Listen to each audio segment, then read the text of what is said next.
है। अयोध्या के संत कह रहे हैं कि जिस सिनेमा घर में फिल्म लगा है उस सिनेमा घर को फूंक दो। कई लोगों का ये भी मानना है कि जो दीपिका पादुकोण है वो स्टूडेंट के साथ खड़ी हुई थी, जो जेएनयू विवाद हुआ था, बिल्कुल उसी को लेकर शायद निशाना उनको बनाया जा रहा है।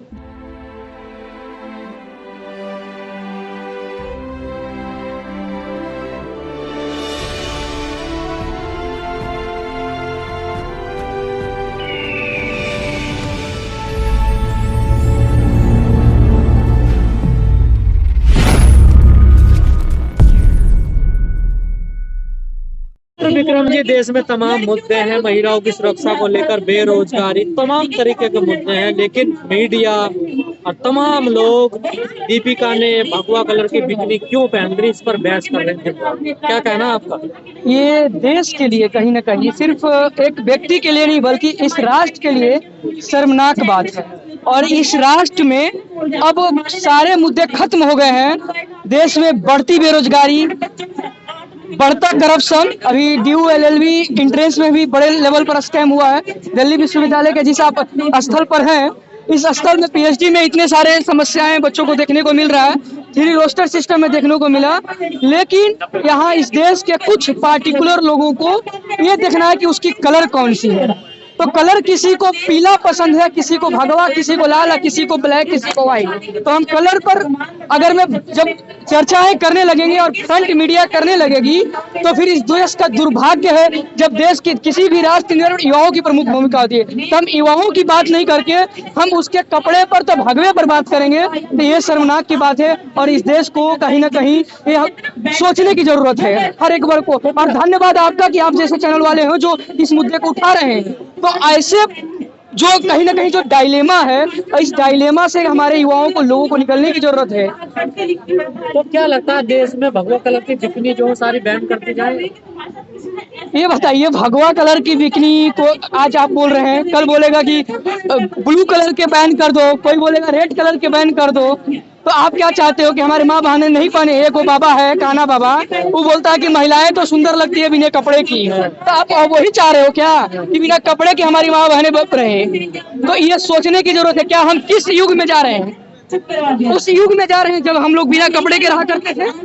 तो ये सोचने की जरूरत है। और कलर कपड़ा वो हर लोगों की चॉइस होती है। अकॉर्डिंग टू आर्टिकल 14 to 18 हमारी इक्वलिटी टू बिफोर लॉ की बात हो जाती है। और कहीं ना कहीं हमारे लोकतंत्र में स्वतंत्रता की बात की जाती है। तो हम कौन सा कलर पहनेंगे, हम क्या पहनेंगे, ये हमारा अपना खुद का चॉइस होता है। ये हमारा संविधान भी हमें अधिकार है। भगवा का अपमान है ये बताइए, कल हम एक आइडेंटिटी बना दे कि हम हमेशा ब्लैक और व्हाइट पहनते हैं और कल किसी ने दूसरा पहना तो हम बोलेंगे कि इसका अपना अपमान है, ये हम ही पहनेंगे। तो ये तो कहीं ना कहीं किसी पार्टिकुलर सोच वालों ने, पार्टिकुलर लोगों ने कह दिया कि ये भगवा हमारा है। भगवा क्या उसका बाप का है लिखा हुआ? भगवा कोई भी पहन सकता है, सिर्फ वही थोड़ा पहन सकते हैं।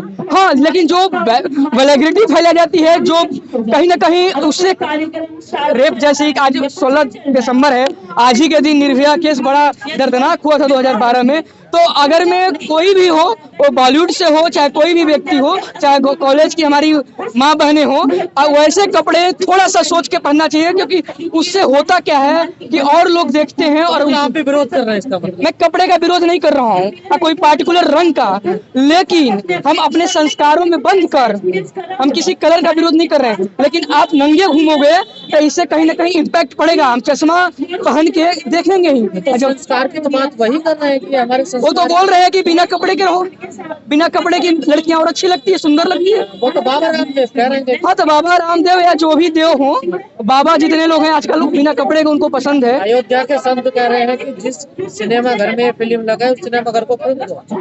क्या ये एक लोकतंत्र में ये कहीं ना कहीं हिंसा को बढ़ावा देने का ये काम संत और जो मजहब वाले हैं, मठ वाले हो, इनको शोभा देता है? इनका तो काम होता है कि देश में शांति, संस्कृति को बचाना, शांत रहना। लेकिन ये हमारे आम जनता के, जो जनमानस के पैसे के, कहीं ना कहीं जो हमारे हमसे जो पैसे इकट्ठे होते हैं, हमसे जो कहीं ना कहीं रेवेन्यू आते हैं, उससे बर्बाद होगा। सिनेमा घर किसका है? वो हम सभी का है। क्या नागरिकता की जो स्वतंत्रता है उस पर भी अब खतरा है? मतलब बिल्कुल है। और आए 2014 से हम देख रहे हैं कहीं ना कहीं हर एक वर्ग परेशान है, चाहे वो युवा हो, किसान हो, महिला हो, किस वर्ग को आप देख रहे हैं जो खुश है? हर एक वर्ग परेशान है। और एक ये जो तानाशाही लोगों की कहीं ना कहीं एक विचारधारा चल रही है, और कहीं ना कहीं देखो उससे सच्चाई यही है कि जो भगवा कलर की आखिर देश में हो क्या रहा, कभी कपड़ों को पहनने को, कभी खाने को लेकर हर तरह पे सवाल खड़े किए जा रहे हैं। बिल्कुल, काश आप जैसे अवेयर मीडिया लोग और लोग जो फ्रंट मीडिया है वो कभी बहस करती कि बेरोजगार युवा कितने आत्महत्या की है, किसानों ने कितनी आत्महत्या की। लेकिन अब एक कपड़ों पर, कलर पर कभी वो देखेंगे कि जो हमारे कांग्रेस के फॉर्मर प्रेसिडेंट हैं उनके लाइक राहुल गांधी जी पर बहुत ज्यादा टी शर्ट इतने के पहने हुए हैं, तो उनके शूज कैसे हैं, तो फिर मोदी जी कितने करोड़ के जैकेट पहने हैं, उस पर बहस ना करके ये बहस होती कि हमारा आम जनता कौन है। क्योंकि को किसी भी सरकार का अल्टीमेट गोल होता है लोक कल्याण की भावना होनी चाहिए, लोक कल्याणकारी सरकारें होती हैं। सरकार इन लोगों पर लगाम भी नहीं कस रही है, देखिए। हाँ, यही तो सबसे बड़ा डायलेमा, यही तो सबसे बड़ा कहीं ना कहीं विडंबना है इस देश के लिए। बात होती है वसुधैव कुटुंबकम की, और हम पूरे विश्व को मतलब एक इतिहास रहा है कि हम वसुधैव कुटुंबकम को मानते हैं, लेकिन आज अपने ही घर में क्या हो रहा है ये सभी को देखने को मिल रहा है। उससे आपको क्या लग रहा है? भगवा कलर की दीपिका ने पहन के आ गई बिकनी, और उसमें हम विरोध कर रहे हैं शाहरुख खान की मूवी पर, ये इससे और उसकी कहीं ना कहीं प्रमोट हो रही है ना, ये और आप रोक थोड़ा रहे हो। बिकनी को लेकर विरोध हो रहा है, शाहरुख खान की फिल्म है इसलिए विरोध हो रहा है। देखिए शुरू से कहीं ना कहीं हिंदू मुस्लिम डायलेमा रहा है, और हर एक वर्ग की अपनी अपनी स्वतंत्रता होती है अपनी बातें रखने का। और पार्टिकुलरली अगर मैं किसी पर्सनालिटी को लेकर किसी को प्रॉब्लम है तो ये उनकी समस्या है, लेकिन ये पूरे देश पर थूकना, सभी देश को प्रोपेगेंडा में फैलाना सोशल मीडिया से, ये हमेशा गलत है और गलत रहेगा। अमिताभ का कल बयान आया है कि अब जो राइट टू स्पीच है या राइट टू फ्रीडम है उस पर लोग सवाल खड़ा करने लगे हैं। अब बोलने की भी आजादी नहीं बची है कि देश में। नहीं, देखिए बची हुई है तभी हम बोल रहे हैं, लेकिन कहीं ना कहीं से लोग अंकुश लगाते हैं अपने तरीके से।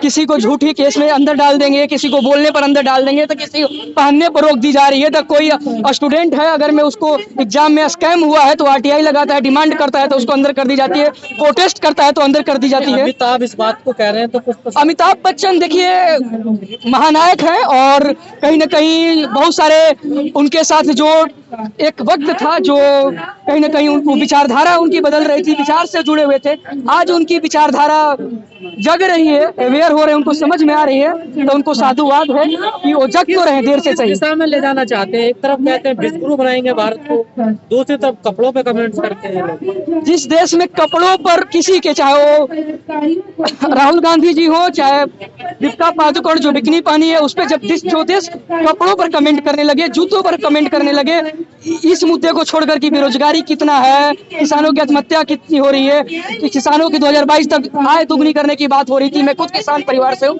तो ये सब मुद्दों को छोड़कर हम कपड़ों पर, चेहरों पर, नस्ल पर बात करने लगेंगे, जाति पर बात करेंगे, तो फिर तो इस देश का विश्व गुरु बनना क्या, हमें लगता है कि इसी में हम अपने घर में ही टकरा के रह जाएंगे, तो बाहर क्या जाएंगे। कई लोगों का ये भी मानना है कि जो दीपिका पादुकोण वो स्टूडेंट के साथ खड़ी हुई थी, जो जेएनयू विवाद हुआ था, बिल्कुल उसी को लेकर शायद निशाना उनको बनाया जा रहा है। देखिए ये शुरुआत से कुछ एक पार्टिकुलर एक कम्युनिटी का, एक वर्ग का और एक ऑर्गेनाइजेशन का ये रहा है कि वो अगर मैं किसी के अगेंस्ट खड़ा होता है या किसी के सपोर्ट में, तो ये दो खेमे में बढ़ जाता है। इसी को कहते हैं कि कहीं ना कहीं ये विडंबना है देश के लिए। आप जेपी आंदोलन को याद कीजिए, एक वर्ग था जहां युवा कहा जाता था, लेकिन आज है हमने देखा कि चाहे रेलवे स्कैम हुआ हो, चाहे अभी जो आर्मी वालों के लिए, सेना में जाने के लिए लोगों को जो एक स्कीम लाया गया था, उस अग्निपथ योजना, उसका जो प्रोटेस्ट हुआ, हमारे देश की संपत्ति, सार्वजनिक संपत्तियों को जलाया गया,